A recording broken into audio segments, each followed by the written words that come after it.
ನಮಸ್ಕಾರ. ನಾನು ಪ್ರಕಾಶ್ ಕುಮಾರ್ ಎಂ ಅಂತ ಹೇಳಿ ಆ, ಶಕ್ತಿ ದೇವತೆ ಹಾಸನದ ಚೌಡೇಶ್ವರಿ ಪುರದಮ್ಮ ದೇವಾಲಯ ಬೀಕ್ನಳ್ಳಿ ಹತ್ರ ಇದೆ.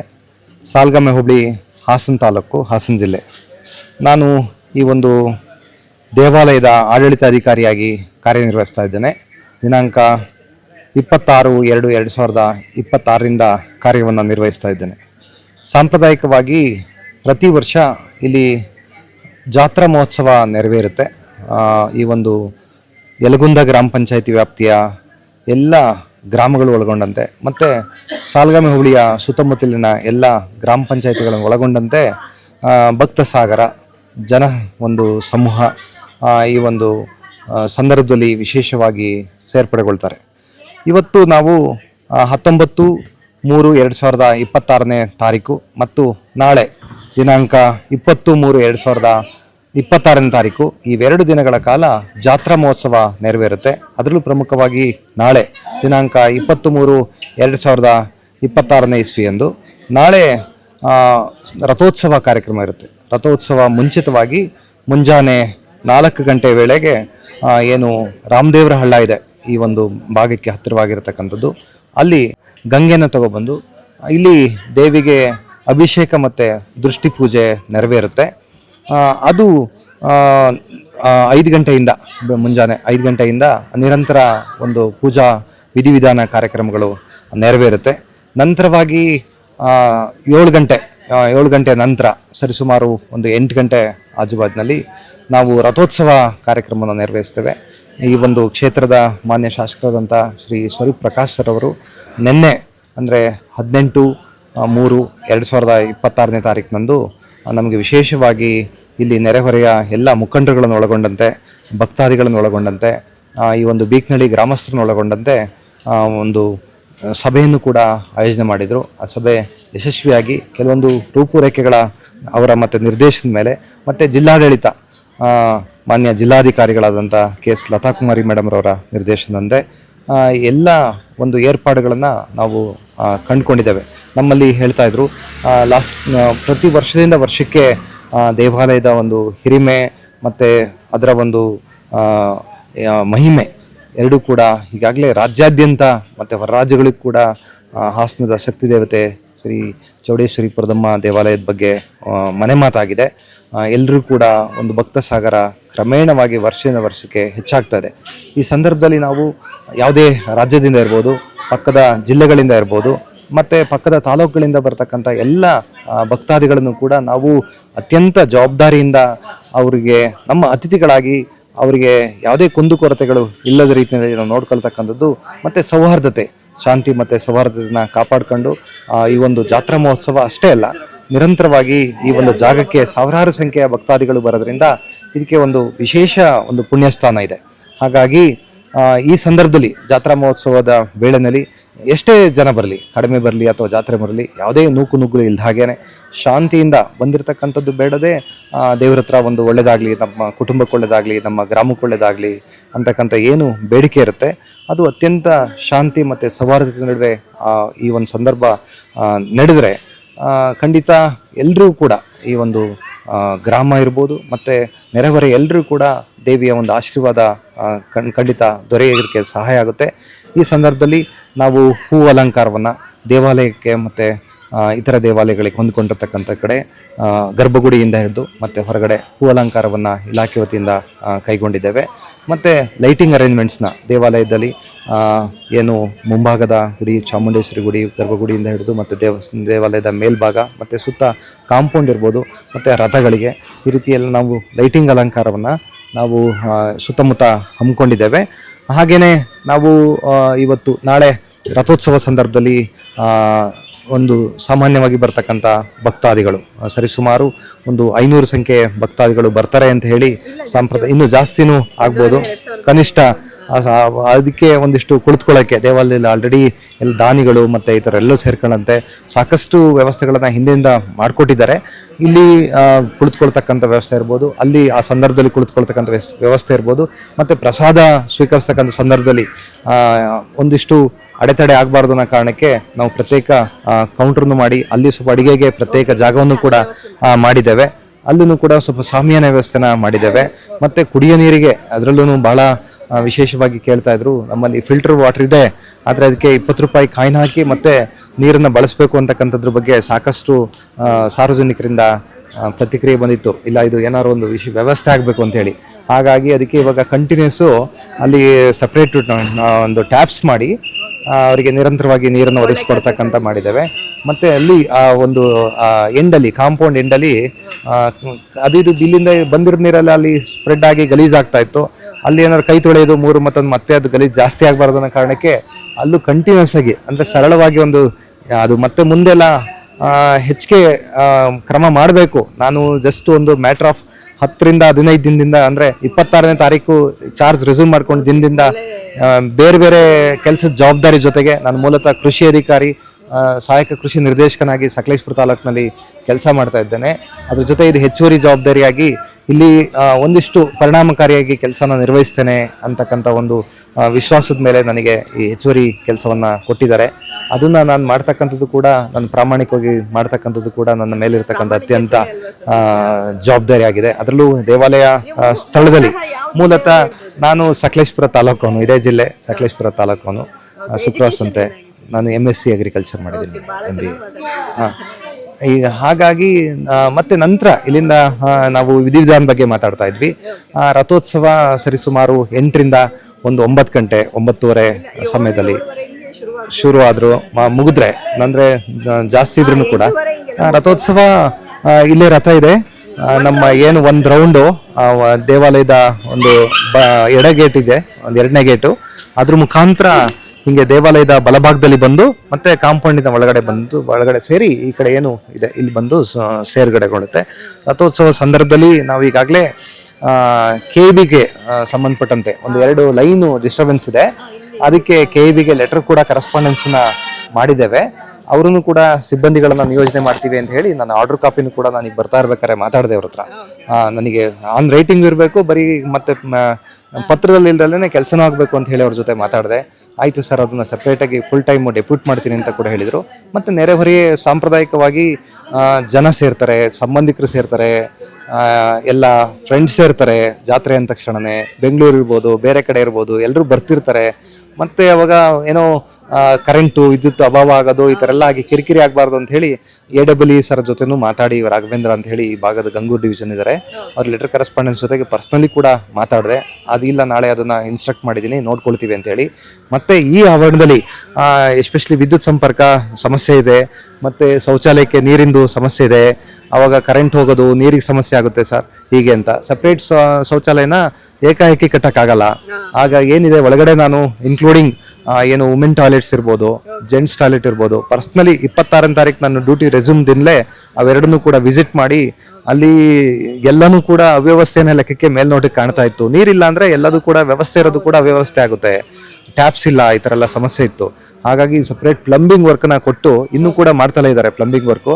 ಅದು ಕನೆಕ್ಟಿವಿಟಿ ತೊಗೊಂಡು ಮತ್ತು ಕುಡಿಯೋ ನೀರಿಗೆ ಏನು ಬರುತ್ತಲ್ಲ, ಅದರಿಂದ ವೇಸ್ಟ್ ವಾಟರ್ ಏನು ಹೋಗುತ್ತೆ ಅದು ಸುಮ್ಮನೆ ಅದು ಕುಡಿಯೋ ನೀರು ಇದೆ, ಕುಡಿಯೋ ನೀರು ಫಿಲ್ಟರ್ ಆಗಿ ಮತ್ತೆ ಬೇರೆಗೆ ಹೋಗುತ್ತಲ್ಲ, ಅದನ್ನ ಆ ವಾಟರ್ನ ಮತ್ತೆ ನಾನು ರೀಕನೆಕ್ಟ್ ಮಾಡಿಬಿಟ್ಟು ಆ ಟಾಯ್ಲೆಟ್ಸ್ ಏನು ಬರುತ್ತಲ್ಲ ಅದಕ್ಕೆ ಕನೆಕ್ಟ್ ಮಾಡಿದ್ದೇನೆ. ಅಲ್ಲಿಗೆ ನೀರು ಒಂದು ಅರ್ಥಕ್ಕೆ ಉಪಯೋಗಿಸ್ತಕ್ಕಂಥ ನೀರು ವ್ಯರ್ಥ ಆಗಬಾರ್ದು ಅನ್ನೋ ಕಾರಣಕ್ಕೆ ಅದು ಮಾಡಿದ್ದೇವೆ. ಇನ್ನು ಅಲ್ಲಿನೂ ಅಷ್ಟೇ ಕೈ ತೊಳೆದಿದ್ದ ನೀರು ಮತ್ತೆ ಡಿಸ್ಕನೆಕ್ಟ್ ಆಗಿ ನೇರ ಅಲ್ಲಿ ಡ್ರೆಂಚಿಗೆ, ಹೊರಗಡೆ ಡ್ರೈನೇಜಿಗೆ ಹೋಗೋ ಟೈಪನ್ನು ನಾವು ಮಾಡಿದ್ದೇವೆ ತಾತ್ಕಾಲಿಕವಾಗಿ. ಆಮೇಲೆ ಇಲ್ಲಿ ಶೌಚಾಲಯಕ್ಕೂ ಕೂಡ ಡೋರ್ನ ರಿಫಿಟ್ಸ್ ಮಾಡಿಸಿ ಎಲ್ಲಿ ಗ್ಯಾಪ್ಸ್ ಇತ್ತು ಅವೆಲ್ಲನೂ ಅದು ಮಾಡಿದ್ದೇವೆ. ಇನ್ನು ಎಲ್ಲನೂ ಅದು ಇಲ್ಲ, ಟೈಲ್ಸು ಆಧುನೀಕರಣವಾಗಿ ಮಾನ್ಯ ಜಿಲ್ಲಾಧಿಕಾರಿಗಳು ಹೇಳ್ತಾ ಇದ್ರು ಒಂದಿಷ್ಟು ಅಲ್ಲಿ ಎಸ್ಪೆಷಲಿ ಶೌಚಾಲಯ ಪ್ರಮುಖವಾಗಿ ವುಮೆನ್ ಟಾಯ್ಲೆಟ್ಸ್ ಇರ್ಬೋದು, ಜೆಂಟ್ಸ್ ಟಾಯ್ಲೆಟ್ ಇರ್ಬೋದು, ಅತ್ಯಂತ ವ್ಯವಸ್ಥಿತವಾಗಿ ಮಾಡಬೇಕು ಅಂತೇಳಿ ಮೊಬೈಲ್ ಟಾಯ್ಲೆಟ್ ಸಿಸ್ಟಮ್ಸ್ನ ಇಂಟ್ರೊಡ್ಯೂಸ್ ಮಾಡಬೇಕು ಅಂತ ಇಷ್ಟಾಗಿ ನಾವು ಅಂದ್ಕೊಂಡಿದ್ವಿ. ಆದರೆ ಅದನ್ನ ಅಷ್ಟು ರಿಪೇರಿ ಮಾಡಿಸಿದ್ರೆ ಸಾಕು ಸರ್, ಅಷ್ಟು ಮಾಡಿದ್ರೆ ನೀವು ಅದು ಉತ್ತಮ ಕೆಲಸ ಆಗುತ್ತೆ ಅಂತ ಹೇಳಿದರು. ಆಮೇಲೆ ದುಂದುವೆಚ್ಚ ಮಾಡಬಾರ್ದು ಅನ್ನೋ ಕಾರಣಕ್ಕೆ ಕೆಲವೊಂದನ್ನ ಅತ್ಯಂತ ಕಡಿಮೆ ಇದರಲ್ಲಿ ಮತ್ತು ಅನುಕೂಲ ರೀತಿಯಲ್ಲಿ ಮಾಡಬೇಕು ಅಂತ ಕತ್ತಿದೆ. ಮಾನ್ಯ ಶಾಸಕರು ಮತ್ತು ಜಿಲ್ಲಾಧಿಕಾರಿಗಳು ವಿಶೇಷ ನಿರ್ದೇಶನ ಕೊಟ್ಟಿದ್ದಾರೆ. ಮುಂದಿನ ದಿನಗಳಲ್ಲಿ ಜಾತ್ರಾ ಮಹೋತ್ಸವ ನಂತರನೇ ಇಲ್ಲಿ ಇನ್ನಷ್ಟು ಜನ ಹೆಮ್ಮೆ ಪಡ್ತಕ್ಕಂಥ ಕೆಲಸಗಳನ್ನು ನಾವು ಮಾಡಬೇಕು. ಮತ್ತು ಇದು ಸಾಕಷ್ಟು ಹಿಂದಿನಿಂದಲೂ ಕೂಡ ವರ್ಷಾನುಗಟ್ಲೆ ಕೂಡ ಇದು 55ನೇ ಜಾತ್ರಾ ಮಹೋತ್ಸವ. 55 ಅಂದರೆ ಕೋವಿಡ್ ಟೈಮಲ್ಲಿ 1 ವರ್ಷ ಗ್ಯಾಪ್ ಆಗಿದೆ ಅಂತ, ಅದು 55ನೇ ಜಾತ್ರಾ ಮಹೋತ್ಸವ. 54 ಆಗಿತ್ತು. ಕೋವಿಡ್ ಟೈಮಲ್ಲಿ ಒಂದು ಗ್ಯಾಪ್ ಆಗಿದೆ, ಹಾಗಾಗಿ ಇದು 55 ಅಂತ ಹೇಳಿದ್ರು. ಹಾ, ಉತ್ಸವಕ್ಕೆ ಹಾ, ಓಕೆ. ಹಾಗಾಗಿ ಅಂದರೆ ಪಾರಂಪರಿಕವಾಗಿ ಸುಮಾರು ವರ್ಷಗಳಿಂದ ಪ್ರತೀತಿಯಂತೆ ಇಲ್ಲಿ ಸಾಕಷ್ಟು ಇದು ಹೆಸರುವಾಸಿಯಾಗಿ ನಿರಂತರವಾಗಿ ಮಾಡ್ತಾ ಇದೆ. ನಾನು ಕೂಡ ಮೂಲತಃ ಅಧಿಕಾರಿ ಅನ್ನೋಕ್ಕಿಂತ ಮೂಲತಃವಾಗಿ ಫಸ್ಟು ಕಾಲೇಜ್ ಡೇಸಿನಲ್ಲೂ ಕೂಡ ಈ ದೇವಾಲಯದ ಒಂದು ಭಕ್ತರಾಗಿ ಬಂದು, ಅಥವಾ ಬೇರೆ ಬೇರೆ ಸಂದರ್ಭದಲ್ಲಿ ಸ್ನೇಹಿತರು ಬರ್ತಾರೆ, ಯಾರು ಎಲ್ಲಿ ಕರೀಲಿಲ್ಲ ಅಂದ್ರೂ ಪ್ರಥಮ ದೇವಾಲಯಕ್ಕೆ ಬನ್ನಿ, ಅವ್ರದ್ದು ಹರಕೆ, ಅವ್ರದ್ದು ಏನು ಇಷ್ಟಾರ್ಥಗಳು ಎಲ್ಲ ಸಾಕಷ್ಟು ಜನ ನೋಡ್ತಾ ಇರ್ತೇನೆ ನಾನು ಇಲ್ಲಿ ಬಂದಾಗ್ಲೂ. ಅವ್ರವ್ರು ಬೇರೆ ಬೇರೆ ಅವರ ವೈಯಕ್ತಿಕ ಸಮಸ್ಯೆಗಳನ್ನು ದೇವ್ರ ಮುಂದೆ ಹಂಚ್ಕೊಂಡು ಹೇಳ್ಕೊಂಡು ಅವರ ಒಂದು ಭಾವವನ್ನು ನೋವನ್ನು ಹಗೂರ ಮಾಡ್ಕೊಳ್ತಕ್ಕಂಥ ದೃಷ್ಟಿನಲ್ಲಿ ಇಲ್ಲಿ ಅನೇಕ ಕಡೆಯಿಂದ ಬರ್ತಾರೆ ಅಂತಕ್ಕಂಥದ್ದು ನಮಗೂ ಕೂಡ, ನಮ್ಮ ಜಿಲ್ಲೆಯವರಾಗಿ ನಮ್ಮೆಲ್ಲರೂ ಕೂಡ ಹೆಮ್ಮೆ ಪಡ್ತಕ್ಕಂಥ ವಿಚಾರ. ನಾವು ಹಿಂದೂ ಧಾರ್ಮಿಕ ಧರ್ಮಾದಾಯ ದತ್ತಿ ಇಲಾಖೆ ವತಿಯಿಂದ ನಾವು ಮಾತಾಡ್ತಕ್ಕಂಥ ಈ ಒಂದು ಪ್ರಸಂಗದಲ್ಲಿ ಅತ್ಯಂತ ಹೆಮ್ಮೆ ಅನಿಸುತ್ತೆ. ಈ ಒಂದು ಸಂದರ್ಭದಲ್ಲಿ ನಮ್ಮ ಜಿಲ್ಲೆ ಒಳಗಡೆ ನಾವು ಬಂದು ಹೋಗ್ತಕ್ಕಂಥ ಜಾಗಗಳಲ್ಲಿ, ನಾವಿಲ್ಲೇ ಕೆಲಸ ಮಾಡಿರ್ತಕ್ಕಂಥ ಒಂದು ಜಾಗಗಳಲ್ಲಿ ಈ ರೀತಿ ಒಂದು ಪಾರಂಪರಿಕ ಕೆಲಸಗಳಲ್ಲಿ ಅದನ್ನು ಮುಂದುವರಿಸ್ಕೊಂಡು ಹೋಗ್ತಕ್ಕಂಥ ವಿಚಾರ ಇರ್ಬೋದು. ಮತ್ತು ಅನೇಕ ಸಾರ್ವಜನಿಕರು ಯಾರೇ ಬಂದರೂ ಇಲ್ಲಿ ಸಾರ್ವಜನಿಕರು, ಭಕ್ತಾದಿಗಳ ಜೊತೆಗೆ ಅವರೆಲ್ಲ ಸಾರ್ವಜನಿಕರು ಒಂದು ಅವ್ರ ಕುಂದುಕೊರತೆ ಬಂದಿರ್ತಾರೆ. ಅವರಿಗೆ ನಾವು ಒಂದು ಸೇವಕರಾಗಿ ಅವರ ಕಷ್ಟ ಕಾರ್ಪಣ್ಯಕ್ಕೆ ಮತ್ತು ಇಲ್ಲಿ ಏನು ಮೂಲಭೂತ ಸಮಸ್ಯೆಗಳಿರುತ್ತೆ ಅವೆಲ್ಲನೂ ಕೂಡ ಆಗಬೇಕು ಅಂತಕ್ಕಂಥದ್ದು ಉದ್ದೇಶ. ಎಲ್ಲದಕ್ಕಿಂತ ನಾವು ಪೊಲೀಸ್ ಡಿಪಾರ್ಟ್ಮೆಂಟಿಗೆ ಮಾನ್ಯ ವರಿಷ್ಠಾಧಿಕಾರಿಗಳು ಕೂಡ ಕಮ್ಯುನಿಕೇಟ್ನ ಮಾಡಿದ್ದೇವೆ, ಅವರಿಗೆ ಪತ್ರಾಂತ ಮುಖಾಂತರ ಕಮ್ಯುನಿಕೇಟ್ ಮಾಡಿದ್ದೇವೆ. ನಿನ್ನೆ ಮಾನ್ಯ ಶಾಸಕರ ಸಭೆಯಲ್ಲೂ ಕೂಡ ಸಂಬಂಧಪಟ್ಟಂಥ ಪೊಲೀಸ್ ಇನ್ಸ್ಪೆಕ್ಟರ್ ನಿರೀಕ್ಷಕರು ಕೂಡ ಸಭೆಗೆ ಬಂದಿದ್ದರು. ಹಾಗಾಗಿ ಅಗತ್ಯ ಏನಿದೆ ಅದಕ್ಕಿಂತಲೂ ಕೂಡ ಒಂದಿಷ್ಟು ಹೆಚ್ಚುವರಿಯಾಗಿ ಪೊಲೀಸ್ ಸಿಬ್ಬಂದಿಗಳನ್ನು ಕೂಡ ನಾವು ನೇಮಿಸ್ಕೋತಾ ಇದ್ದೇವೆ. ಮತ್ತು ಒಂದು ಆ್ಯಂಬ್ಯುಲೆನ್ಸ್ ಕೂಡ ಯಾವುದೇ ಸಮಸ್ಯೆಗಳು ಆಗಬಾರ್ದು, ಅಕಸ್ಮಾತು ನಮ್ಮ ಪ್ರಿವೆನ್ಷನ್ ಆಗಿ ಒಂದು ಯಾರೇ ಒಂದು ಮಕ್ಕಳಿಗೆ ಆಗಲಿ ಏನೇ ಆಗಲಿ ಒಂದು ಬೀಳ್ಬೋದು, ಏನೋ ಒಂದು ಆಗ್ಬೋದು, ಜನ ಇರ್ತಾರೆ ಮತ್ತು ಪಾಸನ್ ಆಗಲ್ಲ. ಇಲ್ಲಿ ಒಂದು ಇದು ಟೆಲಿಕಮ್ಯುನಿಕೇಷನ್ ಸಮಸ್ಯೆ ಇದೆ, ಫೋನ್ ಕನೆಕ್ಟಿವಿಟಿ ಆಗಲ್ಲ. ಅದರಲ್ಲೂ ನಾನು ತಿಳಿದಿರ್ತಕ್ಕಂಥ ಮಾಹಿತಿ ಮೇಲೆ ಕ್ರೌಡ್ ಆದಾಗ ಜನ, ಅದರಲ್ಲೂ ಮಂಗಳವಾರ ಮತ್ತು ಭಾನುವಾರ ಸಂದರ್ಭಗಳಲ್ಲಿ ಹೆವಿ ಕ್ರೌಡ್ ಆಗಿ ಟೆಲಿಕಮ್ಯುನಿಕೇಷನ್ ಫೋನ್ ನೆಟ್ವರ್ಕ್ಗೆ ಸಮಸ್ಯೆ ಇದೆ ಅಂತಕ್ಕಂಥದ್ದು ಇದೆ. ಅದ್ರ ಬಗ್ಗೆನೂ ಕೂಡ ನಾವು ಮುಂದಿನ ದಿನಗಳಲ್ಲಿ ಎಚ್ಚೆತ್ಕೊಳ್ತೇವೆ. ಆದರೆ ಅಂಥ ಟೈಮಲ್ಲಿ ಎಮರ್ಜೆನ್ಸಿ ಆ್ಯಂಬುಲೆನ್ಸು ಈ ರೀತಿ ಏನಾರು ಒಂದು ಇದ್ದರೆ ನಮಗೆ ಫೋನ್ ಮಾಡಿ 3 ಮಂತ್ ಕನೆಕ್ಟಿವಿಟಿ ಇಲ್ದಲೇ ಪರಿತಪಿಸಬಾರ್ದು ಅನ್ನೋ ಕಾರಣಕ್ಕೆ ನಾವು ಅದನ್ನು ಕೂಡ ವ್ಯವಸ್ಥೆ ಮಾಡ್ಕೊಂಡಿದ್ದೇವೆ. ದೂರ ಇದೆ, ಹಾಗಾಗಿ ಮತ್ತು ಸ್ಥಳೀಯವಾಗಿ ಹಾಸ್ಪಿಟಲ್ ಮೈನ್ ಸಿಟಿ ಅಂದ್ರೇ ನಮಗೆ ಹಾಸನ, ಇವಾಗ ಇಲ್ಲಿಗೆ ಬೇರೆ ನೆರೆಹೊರೆ ಎಮರ್ಜೆನ್ಸಿ ಅಂತಕ್ಕಂಥದಕ್ಕೆ ಹೋಗೋದಕ್ಕೆ ಆಗಲ್ಲ. ಅದನ್ನು ಕೂಡ ವ್ಯವಸ್ಥೆ ಮಾಡ್ಕೊಂಡಿದ್ದೇವೆ. ನಮ್ಮ ಏನು ಸಮಸ್ಯೆ ಆಗಬಾರ್ದು ಅನ್ನೋದು ಫಸ್ಟು ನಮ್ದವೆಲ್ಲ ಒಂದಿಷ್ಟು ತಯಾರಿ, ಸಮಸ್ಯೆ ಆಗಬಾರ್ದು ಆಗಲ್ಲ ಅನ್ನೋ ಒಂದು ಕಾನ್ಫಿಡೆನ್ಸ್ ಇದ್ದರೂ ಕೂಡ ತಯಾರಿ ಅಂತಕ್ಕಂಥದ್ದನ್ನು ನಾವು ಮಾಡ್ಕೊಳ್ಳೇಬೇಕಾಗುತ್ತೆ, ಅದು ಕಡ್ಡಾಯ. ಆ ನಿಟ್ಟಿನಲ್ಲಿ ಕೆಲವೊಂದೆಲ್ಲನೂ ಏರ್ಪಾಡು ಮಾಡ್ಕೊಂಡಿದ್ದೇವೆ. ಅಗ್ನಿಶಾಮಕ ದಳಕ್ಕೂ ಕೂಡ ಎಲೆಕ್ಟ್ರಿಫಿಸಿಟಿ ಇರೋದ್ರಿಂದ ಏನೋ ಒಂದು ಅವಘಡಗಳು, ವ್ಯತ್ಯಾಸಗಳು ಏನು ಆಗಬಾರ್ದು ಅನ್ನೋ ಕಾರಣಕ್ಕೆ ಅವ್ರ ಜೊತೆ ಕಮ್ಯುನಿಕೇಟ್ ಕೂಡ ಇಟ್ಕೊಂಡಿದ್ದೇವೆ. ಅದನ್ನು ಕೂಡ ನಾವೀಗ ಆನ್ ಪ್ರಾಸೆಸ್ಸಲ್ಲಿ ನಾಳೆ ಮಾಡ್ತೇವೆ. ಇನ್ನು ಸಂಜೆಗೆ 7 ಗಂಟೆಗೆ ಏನು ಒಂದು ಮೆರವಣಿಗೆ ಸೊಪ್ಪಿನಹಳ್ಳಿಗೆ ಗ್ರಾಮಕ್ಕೆ ಅಲ್ಲಿ ಮೂಲ ಸಂಪ್ರದಾಯಗಳನ್ನು ಮೂಲ ಸೇವಾರ್ಥಿಗಳು ನೆರವೇರಿಸೋದ್ರಿಂದ ಅಲ್ಲಿಗೆ ಹೋಗ್ತಕ್ಕಂಥ ಸಾಂಪ್ರದಾಯಿಕವಾಗಿ ಅಲ್ಲಿ ಮತ್ತೆ ಒಂದು 7 ಗಂಟೆಯಿಂದ ಸರಿಸುಮಾರು ಒಂದು 9 ಗಂಟೆ, ಇನ್ನೊಂದು 9 ಗಂಟೆ ಆಗ್ಬೋದು. ಆಮೇಲೆ ಅಲ್ಲಿಂದ ಮೆರವಣಿಗೆ ಮತ್ತೆ ಪುನಃ ಇಲ್ಲಿಗೆ ಬಂದು ಜಾತ್ರಾ ಮಹೋತ್ಸವ ಮುಕ್ತಾಯ ಆಗುತ್ತೆ. ಅದೊಂದೇ ನಮಗೆ ಇದು ಪ್ರಥಮವಾಗಿ ಈ ಒಂದು ಸಂದರ್ಭದಲ್ಲಿ ಜವಾಬ್ದಾರಿ ತಗೊಂಡು ಮೊದಲನೇ ಕಾರ್ಯ ಅದು. ಇದು ಮಾರ್ಚ್ ಮಾಹೆ, ಇದು ಮೂಲದ ಇಲಾಖೆಗಳಲ್ಲಿರ್ಬೋದು, ಎಲ್ಲ ಕಡೆ ಕೆಲಸದ ಒತ್ತಡ, ಅದನ್ನು ಮುಂದಕ್ಕೆ ಹಾಕಿ ಆಮೇಲೆ ಮಾಡೋಣ ಅನ್ನಕ್ಕೆ ಹೋದರೆ ಅವಾಗ ಏನಾಗುತ್ತೆ, ಜನಗಳ ಭಾವನೆ ಏನಿರುತ್ತೆ ಅದ್ರ ಜನರದ್ದು ಅದು ಮತ್ತೆ ಮುಂದಕ್ಕೆ ಹೋಗಬಾರ್ದು ನಮಗೆ ಅನ್ನೋ ಕಾರಣಕ್ಕೆ ಯಾವುದೇ ಕಂಡೀಷನ್ಸ್ ಕೂಡ ಆ ಟೈಮಲ್ಲಿ ಇನ್ನೊಂದು ಸ್ವಲ್ಪ ಎಕ್ಸ್ಟ್ರಾ ವರ್ಕ್ ಮಾಡಿ ಎಕ್ಸ್ಟ್ರಾ ಕಾಸಸ್ ಆಗಿ ಏನು ಎಷ್ಟೆಲ್ಲ ಮಾಡಬೇಕು ಅಂತ ನಾವು ತೊಗೊಂಡಿದ್ದೇವೆ. ಮತ್ತು ಈ ಸಂದರ್ಭದಲ್ಲಿ ಎಲ್ಲರೂ ಭಾವನೆಯೂ ಕೂಡ ತಗೊಂಡು ಕುಟುಂಬಸ್ಥರಿರ್ಬೋದು, ಗ್ರಾಮಸ್ಥರಿರ್ಬೋದು, ಮತ್ತು ಇಲ್ಲಿನ ಮುಖಂಡರಿರ್ಬೋದು, ಎಲ್ಲರನ್ನೂ ಕೂಡ ಭಕ್ತರಿರ್ಬೋದು, ಅವ್ರನ್ನೂ ಕೂಡ ಒಂದು ಸ್ವಲ್ಪ ಇಂಟರ್ವೈನ್ ಮಾಡಿಕೊಂಡು ಅದನ್ನು ನಾವು ಗಣನೆ ತಗೊಳ್ತಕ್ಕಂಥದ್ದು ನಮ್ಮ ಉದ್ದೇಶ. ಸರ್ಕಾರದ ಯಾವುದೇ ಉದ್ದೇಶ ಇದ್ದರೆ ಸಾರ್ವಜನಿಕರಿಗೆ ಫ್ರೆಂಡ್ಲಿ ಆಗಿ ಅವರಿಗೆ ಅನುಕೂಲಕ್ಕೆ ನಾವು ಸರ್ವಿಸ್ ಮಾಡ್ತಕ್ಕಂಥದ್ದು ಇರೋದು. ಹಾಗಾಗಿ ಅವ್ರಿಗೆ ಎಲ್ಲೆಲ್ಲ ಅನನುಕೂಲ ಆಗುತ್ತೆ ಅಂತಕ್ಕಂಥದ್ದನ್ನು ನಮ್ಮ ಗಮನಕ್ಕೆ ಅವರೇ ಹೇಳಬೇಕು ಅಂತಲ್ಲ, ನಮಗೆ ಅನಿಸಿದ್ದು ಮತ್ತು ಅವ್ರು ಹೇಳಿದ್ದು ಎರಡನ್ನೂ ಕೂಡ ನಾವು ಕಾಲಕ್ರಮೇಣ ಅನುಷ್ಠಾನ ಮಾಡೋದಕ್ಕೆ ಬದ್ಧರಿದ್ದೇವೆ ಅಂತ ಸಂದರ್ಭದಲ್ಲಿ ನಾನು ಹೇಳೋದಕ್ಕೆ ಇಷ್ಟಪಡ್ತೇನೆ. ಈ ಜಾತ್ರಾ ಮಹೋತ್ಸವ ಅತ್ಯಂತ ಯಶಸ್ವಿಯಾಗಿ ನೆರವೇರಲಿ. ಇದೊಂದು ಹಬ್ಬದ ವಾತಾವರಣ, ಎಲ್ರಿಗೂ ಭಾವನೆ ಇರತಕ್ಕಂಥ ವಾತಾವರಣ, ಅದು ಆಶೀರ್ವಾದ ದರ್ಶನ ಚೆನ್ನಾಗಿ ಸಿಗಲಿ. ಯಾವುದೇ ಏನು ಹೆಚ್ಚುವರಿಯಾಗಿ ಜನ ಬರಬಾರ್ದು ಅಂತ ಹೇಳೋಕ್ಕಾಗಲ್ಲ. ನಮಗೆ ನಿಭಾಯಿಸೋಕ್ಕೆ ಸುಲಭ ಆಗಲಿ ಅಂತ ಹೇಳಿ ಭಕ್ತರು ಕಡಿಮೆ ಆಗಲಿ ಅಂತ ಯಾವತ್ತೂ ಅಂದ್ಕೊಳ್ಳಲ್ಲ. ಭಕ್ತರ ಸಂಖ್ಯೆ ಜಾಸ್ತಿನೇ ಬರಲಿ, ದೇವರ ಆಶೀರ್ವಾದ ಎಲ್ರಿಗೂ ಸಿಗಲಿ. ಅಂದರೆ ಬಂದಂಥ ಟೈಮಲ್ಲಿ ಎಲ್ಲರೂ ಕೂಡ ಶಾಂತಿಯಿಂದ ಪರಸ್ಪರ ಸಹಕಾರ ನಡುವೆ ಮುಂದೆ ಹೋಗಲಿ. ಇದು ನಿರಂತರವಾಗಿ ಹೀಗೇ ಸಾಗುತ್ತೆ. ಎಲ್ಲರೂ ಒಟ್ಟಾಗಿ ಸಾಗೋಣ ಅಂತ ಸಂದರ್ಭದಲ್ಲಿ ಹೇಳ್ತಾ ನಾನು ಮತ್ತಿನ್ನೇನು ಹೆಚ್ಚಿಗೆ ಹೇಳಲ್ಲ. ಅದೇ ಅದೇ ಅದೇ ಅದೇ ಅದು ಅದು ಇದೆ. ಹೌದು ಅದು ಡ್ರೈನೇಜ್ನ ರೀಕ್ಲೀನಪ್ಸ್ ಮಾಡಿಸಿ ಸ್ವಲ್ಪ ಮಾಡಬೇಕು ಎಲ್ಲ. ಅದೇನಾಗಿದೆ ಮುಂಚೆ ಬಲಿಪೀಠ ಇಲ್ಲಿತ್ತು, ಓಕೆ ಈ ಜಾಗದಲ್ಲಿ ಇತ್ತು. ಅದನ್ನ ಅಲ್ಲಿಗೆ ಶಿಫ್ಟ್ ಮಾಡಿದ್ರು. AC ನಾಗರಾಜ್ ಇದ್ರಲ್ಲ, ಅವ್ರು ಇದ್ದಂತ ಕಾಲದಲ್ಲಿ ಮಾಡಿದ್ರು. ಅದು ಸ್ವಲ್ಪ ನೀಟಾಗಿ ಮೇಂಟೈನ್ ಆಗದಲ್ಲಿ ಎಷ್ಟೋ ವರ್ಷ ಆಯ್ತು. ಇವರು ಶಾಸಕರು ಸಹ ಎಲ್ಲ ಮೀಟಿಂಗ್ಸ್ ಎಲ್ಲ ಮಾಡಿದ್ರೆ ಅದ್ರ ಸಂಬಂಧ. ಬಟ್ ಅದು ಇದಾಗಿಲ್ಲ, ಮೇಂಟೆನೆನ್ಸ್, ಪ್ರಾಪರ್ ಮೇಂಟೆನೆನ್ಸ್ ಇಲ್ಲ. ಅದ್ರ ಬಗ್ಗೆ ತಾವು ಖಂಡಿತವಾಗಿ ಉನ್ನತಾಧಿಕಾರಿಗಳ ಗಮನಕ್ಕೆ ತಂದು ವಾಸ್ತವಿಕವಾಗಿ ಹೆಚ್ಚುವರಿ ಖಂಡಿತ. ಯಾಕಂದ್ರೆ ಎಲ್ಲಾ ಕ್ಯಾಸ್ಟ್ ಜನನು ಬರ್ತಾರೆ ಇಲ್ಲಿ. ಅದೇ ವೆಜ್ ನಾನ್ ವೆಜ್. ಹೌದೌದು. ಈಗ ನಾನ್ ವೆಜ್ ತಿಂದೇ ಇರೋರು ಬಂದಂತ ಟೈಮಲ್ಲಿ ಇರಿಟೇಷನ್ ಆಗ್ಬಾರ್ದು. ಹೌದು ಹೌದು. ಹೀಗಾಗಿ ಅದೊಂದು ಇಲ್ಲ ಖಂಡಿತ ಮೇಡಮ್. ಅದಕ್ಕೆ ನನಗೆ ಈಗ ಸ್ವಚ್ಛತೆ ಸಾಕಷ್ಟು ನಮಗೆ ವೈಯಕ್ತಿಕವಾಗಿ ಅನ್ಸಿದೆ. ನಮಗೆ ಅನ್ಸಿದೆ, ಯಾರಿಗೂ ಅನ್ಸಿದ್ದು ನಾವು ಕೇಳಿಸ್ಕೊಳ್ಳೋದಲ್ಲ. ನಮಗೆ ಸುಮಾರು ಸರಿ ಅನ್ಸಿದೆ ಇಲ್ಲಿ ಬಂದಾಗಿರ್ಬೋದು, ಮತ್ತೆ ಇಲ್ಲಿ ಅದು ಅನ್ಸಿದೆ, ಮೇಲ್ನೋಟಕ್ಕೆಲ್ಲ ಅನ್ಸಿದೆ. ಯಾಕೆಂದ್ರೆ ಇಲ್ಲಿ ಈ ಒಂದು ಜಾಗದಲ್ಲಿ ಬರ್ತಕ್ಕಂಥವ್ರು ಮತ್ತೊಂದು ಸಾರ್ವಜನಿಕ ಜವಾಬ್ದಾರಿನೂ ಕೂಡ ತುಂಬಾ ಮುಖ್ಯವಾಗಿದೆ. ಮತ್ತೆ ಈ ಸರಿ ನಾವು ಈ ಹುಂಡಿ ಅಂತಕ್ಕಂಥದ್ದು ಒಂದು 8-9 ಇಲ್ಲಿ ಇನ್ಸ್ಟಾಲೇಷನ್ಸ್ ಆಗುತ್ತೆ ನಾಳೆ ಹೊತ್ತಿಗೆ. ಆಲ್ರೆಡಿ ಪ್ರಿಂಟ್ಸ್ ಆಗಿದೆ. ಒಂದು 8-9 ಕಡೆ ಇಟ್ಟಿದ್ರು, ಆದ್ರೆ ಅದು ಏನು ಅಂತ ಗೊತ್ತಾಗ್ತಾ ಇರ್ಲಿಲ್ಲ. ನಾವು ಈ ಸರಿ ಅದನ್ನ ಆನ್ಲೈನ್ ಡಿಜಿಟಲ್ ಕೂಡ ಮಾಡಿದ್ದೇವೆ. ತಾವು ಶಕ್ತಿ ದೇವತೆ ಪ್ರಥಮ ದೇವಾಲಯ ಅಂತ ಹೇಳಿ ಫೇಸ್ಬುಕ್ ಪೇಜ್ ನಲ್ಲಿ ಹೊಡೆದ್ರೆ ನಾವು ನಿರಂತರವಾಗಿ ನಾವೇನಾದ್ರು ಇಲ್ಲಿ ಕೆಲಸ ಕಾರ್ಯ ಮಾಡ್ತಾ ಇದೀವಲ್ವಾ, ನಾವು ವೀಕ್ಷಣೆ ಮಾಡ್ತಾ ಇದೀವಲ್ವಾ, ಅಫಿಷಿಯಲ್ ಪೇಜ್ ಅನ್ನ ಮಾಡಿದ್ದೇವೆ ಈಗ. ಆಮೇಲೆ ನಮ್ದು ಪುರದಮ್ಮ ಟೆಂಪಲ್ ಅಂತ ಹೇಳಿ ನೀವು ಇಮೇಲ್ ಕೂಡ ಮಾಡ್ಬೋದು. ಜಸ್ಟ್ ಈಗೇನು ನಾವು ಚಾರ್ಜ್ ತಗೊಂಡಿವಲ್ಲ, 26ನೇ ತಾರೀಕು ಚಾರ್ಜ್ ತಗೊಂಡೆ. ಮೋಸ್ಟ್ಲಿ 26-27ಕ್ಕೆ ನಾನು ಕ್ರಿಯೇಟ್ ಮಾಡಿದ್ದೇನೆ. ಯಾಕೆಂದ್ರೆ ಅದರಿಂದ ಪಬ್ಲಿಕ್ ಇವಾಗ ಆಕ್ಚುಲಿ ಪೇಜ್ ಬೇರೆದು ಇದೆ, ಆದ್ರೆ ಅಲ್ಲಿ ಟೆಂಪಲ್ ರಿಲೇಟೆಡ್ ಆಗಿ ಆದ್ರೆ ಅಫಿಷಿಯಲ್ ಆಗಿ ಆಗ್ತಿವಲ್ಲ ನಮ್ಮ ಮನೆಯಲ್ಲಿ ಮೂಲತಃದಿಂದ ಮಾಡಿದ ಆ ಫೋಟೋಗಳನ್ನು ಕದ್ದಿ ಅವರು ಹಾಕೋದು. ಆದ್ರೆ ಏನಾಗಿದೆ ಅಂದ್ರೆ ಅಲ್ಲಿ ಯಾವುದೋ ಒಂದು ಪೇಜ್ ನೋಡಿದೆ ನಾನು ಪ್ಯಾರಲಲ್ ಆಗಿ. ಆದ್ರೆ ಏನಾಗಿದೆ ಅಂದ್ರೆ ಅಲ್ಲಿ ಒಂದು 10-15-20 ಫೋಟೋ ಬಿಟ್ರೆ ಫಾಲೋವರ್ಸ್ ಸುಮಾರಿದ್ದಾರೆ. ಆದ್ರೆ ಅಷ್ಟು ಫೋಟೋಸ್ ಬಿಟ್ರೆ ಮತ್ತೆ ನೇರವಾಗಿ ಲಿಂಕ್ ಇಲ್ಲದೆ ಇರತಕ್ಕಂತ ಮತ್ತೆ ಬೇರೆದು ಬಿಟ್ರೆ ಬೇರೆದು. ನಾವಿದ್ರಲ್ಲಿ ಕಂಪ್ಲೀಟ್ಲಿ ಏನಿದೆ ನಮ್ಮ ಇಲಾಖೆ ವತಿಯಿಂದ ನಾವು ಸಾರ್ವಜನಿಕ ರೆಸ್ಪಾನ್ಸಿಬಿಲಿಟಿ ಮೇಲೆ ಏನೆಲ್ಲ ಮಾಡ್ತಾ ಇದ್ದೇವೆ ಅದನ್ನ ಅಲ್ಲೆಲ್ಲ ಅಪ್ಲೋಡ್ ಮಾಡ್ತಾ ಇರ್ತೇವೆ. ನಮ್ದು ಯಾವುದೇ ಟ್ರಾನ್ಸ್ಪರೆನ್ಸಿ ಏನು ಜನಗಳಿಗೆ ಮಾಹಿತಿ ಹೋಗ್ಬೇಕು. ಎಲ್ಲೇ ಜಾಗದಲ್ಲಿ ನೀವೆಲ್ಲ ಬೆಂಗಳೂರಲ್ಲಿ ಇರ್ತೀರಾ, ಇನ್ನೆಲ್ಲ ಇರ್ತೀರಾ, ಅಲ್ಲಿಂದಲೇ ನೋಡಿ ಏನಾಗ್ತಿದೆ ಅಂತಕ್ಕಂಥದನ್ನ ವಿಚಾರಗಳನ್ನ ವಿನಿಮಯ ಮಾಡ್ಕೊಳ್ಳೋಕೆ ಅನುಕೂಲ ಆಗಲಿ ಅಂತೇಳಿ ಅದನ್ನ ಮಾಡಿದ್ದೇವೆ ಉದ್ದೇಶ. ಈಗಲೂ ಕೂಡ ವಾಟ್ಸಪ್ ಗ್ರೂಪ್ ಮಾಡಿದ್ದೇವೆ. ಕನೆಕ್ಟಿವಿಟಿ ಸಿಗಲ್ಲ ಅನ್ನೋ ಕಾರಣಕ್ಕೆ ನಾವು ವಾಟ್ಸಪ್ ಗ್ರೂಪ್ ಅನ್ನ ಮಾಡಿದ್ದೇವೆ.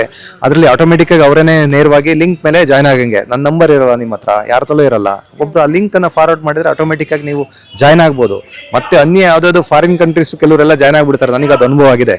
ಅದಕ್ಕೋಸ್ಕರ ಅದನ್ನ ಮತ್ತೆ ಚೆಕ್ ಮಾಡ್ಬಿಟ್ಟು ನಾವು ಅದನ್ನ ಅಪ್ರೂವ್ ಕೊಡ್ತಕ್ಕಂಥ ವ್ಯವಸ್ಥೆನ ಅದಕ್ಕೋಸ್ಕರ ಆ ಥರ ಚೆಕ್ ಮಾಡಿಬಿಟ್ಟು ಒಳಗಡೆ ಎಂಟ್ರಿ ಮಾಡ್ತೇವೆ. ಮೊನ್ನೆ ನಾವು ಒಂದಿಷ್ಟು ಅವೇರ್ನೆಸ್ ಆಗಲಿ ಅಂತ ಹೇಳಿ ಒಂದು 2700 ನಂಬರ್ಸ್ನ ಇನ್ ಅಂಡ್ ಅರೌಂಡ್ ಏನು ನಮ್ಮ ಯಲಗುಂದ ಗ್ರಾಮ ಪಂಚಾಯತಿ ಮತ್ತು ಸರೌಂಡಿಂಗ್ ಇದೆ ಆ ನಂಬರ್ಸ್ನ ಕಲೆಕ್ಟ್ ಮಾಡಿ ಒಂದು NIC ನ್ಯಾಷನಲ್ ಇನ್ಫಾರ್ಮೆಟಿಕ್ಸ್ ಸೆಂಟರ್ ಸಹಯೋಗದಲ್ಲಿ ಗ್ರೂಪ್ ಕಾಲ್ ಕೂಡ ಮಾಡಿದ್ವಿ. ಅಂದರೆ ಏಕಕಾಲದಲ್ಲಿ ಒಂದು 2700 ಜನಕ್ಕೆ ಕನೆಕ್ಟ್ ಮಾಡಿಬಿಟ್ಟು ಈ ರೀತಿ ಜಾತ್ರಾ ಮಹೋತ್ಸವ ಇದೆ ಅಂತ. ಯಾಕೆಂದರೆ ತರಾತುರಿಲಿ ಆಗಬಾರ್ದಲ್ಲ, ಒಂದಿಷ್ಟು ಪಾಂಪ್ಲೆಟ್ಸ್ ಮಾಡಿರ್ತೇವೆ, ಕೆಲವರು ರೀಚ್ ಆಗಲ್ಲ. ಈ ಟಿವಿಲಿ ಅಥವಾ ಯಾವುದೋ ಒಂದು ಕೊಟ್ಟಿರ್ತೇವೆ, ಕೆಲವರು ನೋಡಿರಲ್ಲ. ಲೋಕಲ್ ಪೇಪರ್ಗಳಲ್ಲಿ ನೋಡಿರ್ತಾರೆ, ಕೆಲವರು ಓದಿರಲ್ಲ. ಅದನ್ನು ಕೂಡ ನಾವು ರೀಚ್ ಮಾಡಿದ್ದೇವೆ. ಇದು ಪ್ರತಿ ವರ್ಷ ಯುಗಾದಿ ಮರುದಿನ ನಡಿಬೇಕು.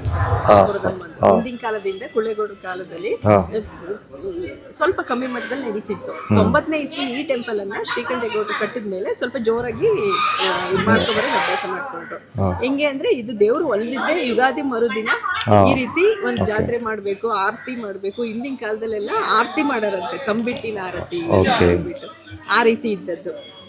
ಈಗ ಇನ್ ಕೇಸ್ ಆಫ್ ಇವಾಗ ಭಾನುವಾರ ಬಂತು ಜಾತ್ರೆ ಅಂದ್ರೆ ಹಬ್ಬ, ಸೋಮವಾರ ನಾನ್ ವೆಜ್ ಮಾಡಂಗಿಲ್ಲ ದೇವರಿಗೆ. ಸೊ ಅವಾಗ ಸೋಮವಾರ ಮಾಡಂಗಿಲ್ಲ, ಮಂಗಳವಾರ ಜಾತ್ರೆ. ಎಕ್ಸೆಪ್ಟ್ ಆತರ ಬರ್ಲಿಲ್ಲ ಅಂದ್ರೆ ನೆಕ್ಸ್ಟ್ ಡೇನೇ ಮರುದಿನ ಇರುತ್ತೆ. ಅದಕ್ಕೆ ಆ ಸಂಪ್ರದಾಯಕ್ಕೆ ಈ ಸರಿ ಅನುಕೂಲ ಪೂರಕವಾಗಿ ಬಂದಿದ್ರಿಂದ ದಿನಗಳು ಮತ್ತೆ ನಾವು ಅದರಲ್ಲಿ ಏನೋ ಒಂದು ಕೆಲಸದ ಮತ್ತೊಂದು ಅಂತ ಹೇಳಿ ಮತ್ತೆ ನೆಕ್ಸ್ಟ್ ಪೋಸ್ಟ್ಪೋನ್ ಮಾಡೋದು ಇನ್ಯಾವುದು ಮಾಡತಕ್ಕಂಥದ್ದನ್ನ ಕ್ರಿಯೆ ಮಾಡಿಲ್ಲ. ಎಲ್ಲ ನಮ್ಮ ಒಂದು ಕಾನ್ಫಿಡೆನ್ಸ್ ಲೆವೆಲನೇ ಇದೆ.